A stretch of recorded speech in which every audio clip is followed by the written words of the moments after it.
Kimyoviy qo'shimchalar betonga qanday ta'sir ko'rsatadi va ularning qanday turlari bor?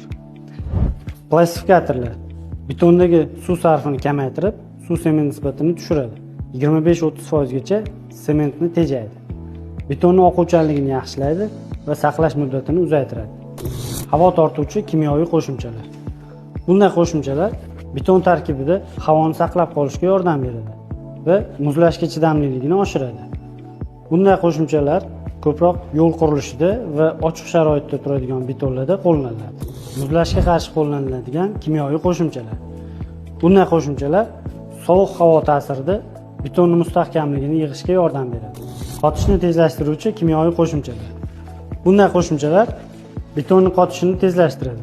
Shu o'rinda mustahkamligini ham tezroq yig'ishga yordam beradi.